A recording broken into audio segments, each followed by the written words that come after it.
Dear viewers, আমাদের চ্যানেলের নিউজটি যদি আপনাদের ভালো লেগে থাকে তবে আমাদের চ্যানেলকে সাবস্ক্রাইব করুন এবং আপনাদের বন্ধু। হ্যাঁ ভিউয়ার্স, এই যে দেখেন, এটা একটি দেশি বোর্ডের রক বনসাই। রক বলতে কি রুট ওভার রক বনসাই এই করতে হবে। এই যে দেখেন, কাণ্ডটা যাতে দেখা যায়, কাণ্ডটা যদি না দেখা যায়, কাণ্ডটা যদি আড়াল হয়ে যায় তাহলে কিন্তু বনসাইয়ের কোনো সৌন্দর্য থাকবে না। এই জন্য আমরা যে ডালগুলো দ্বারা কাণ্ড আবৃত্ত হয়ে আছে সেই ডালগুলো আমরা কেটে দিব যাতে কাণ্ডটা ক্লিয়ার দেখা যায়। এই দেখতেছেন আপনারা, এখন এই দেখে লক্ষ্য করেন কাণ্ডটা ক্লিয়ার দেখা দিতেছে। আমরা এইভাবে দেখে বেছে বেছে চিন্তা ভাবনা করি কাটবো ইনশাল্লাহ। তাইলে এই দেখুন আপনার একটা বনসাই হয়ে গেছে।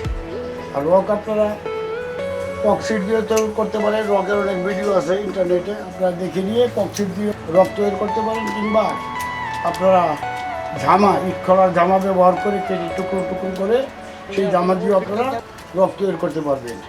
রক বনসাইগুলি সাধারণত খুব সুন্দর লাগে, মনে হয় যে পাহাড়ের উপর গাছ। এটা সৌন্দর্য, পাহাড়ের উপর গাছে দেখেন আমি হয় এরকম আমরা।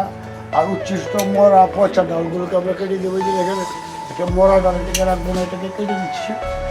এই যে বের করে দিচ্ছে, এটাকে এটার দরকার নয়। আরও ডাল আছে, এগুলো কেটে দিব। এই যে একটা মরা ডাল, এটাও কেটে দিব। এই যে একটা মরা ডাল, এটাও কেটে দেবো। এই যে একটা মরা ডাল, এটাকেও কেটে দিব। এরপরে দেখবো কোন স্টাইলে আনা যায়।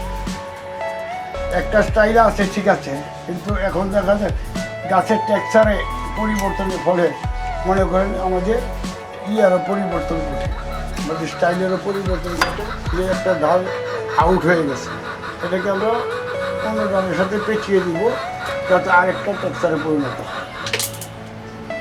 এইভাবে আঁকা বাঁকা করে আপনারা ইনশাল্লাহ করতে পারবেন। আহামরি কোনো ব্যাপার না। আর এটা কেউ ট্রেনিংয়েরও দরকার নাই, কোনো কিছু দরকার নাই। এটা নিজেরা চেষ্টা করলে আস্তে আস্তে হয়ে যাবে ইনশাল্লাহ। আর আপনারা শিবনের বনসাই, আরে আবার গেছে গা। হ্যাঁ বন্ধুরা, দেখতেছেন এটা একটি দেশি বট। এটা 6 মাস আগে আমি উঠিয়ে এনেছি। এটা একটা বয়স্ক গাছ, প্রায় 8-10 বছর বয়স হবে। এটা আমি উঠিয়ে এনেছি বিল্ডিং থেকে। আনার পরে এই যে এই ডালগুলো দেখতেছেন, এই ডালগুলো কিন্তু আনার পরে হয়েছে। এখন আবার এই ডালগুলোকে আমরা এইভাবে দিই, দিব, এটাকে দেবো এইভাবে দেওয়ার পরে এই যে আরও দেখেন, এই যে আরও ডাল পড়া ছাড়তেছে। এগুলি ছাড়ার পরে আবার এগুলি যখন বড় হবে, এটাকে আমরা এখন পুডিং করবো না, এটাকে আমরা টাচি করবো না। শুধু একটা একটা পচা ডালিটি কেটে দিচ্ছি, এই পচা ডালিটি কেটে দিচ্ছি। এটাকে আমরা এখন টাচ করবো না, মানে একটা পুডিং আর কোনো কাজ করবো না। এটা শুধু স্টাইলে বেঁধে দিব। আর এই যে নিচ থেকে যে ডালগুলো বের হইতেছে, এগুলি যখন বের হবে, তারপরে বড় হবে, তারপরে আমরা এটা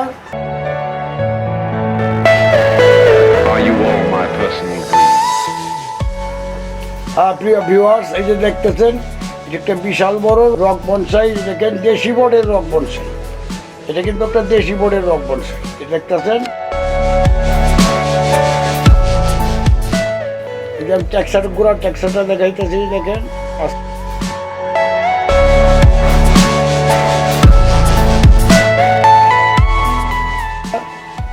উপরে দিয়ে যাই আর শিকড় নামছে। দেখেন একটা দেশি বোর্ডের বনসাই।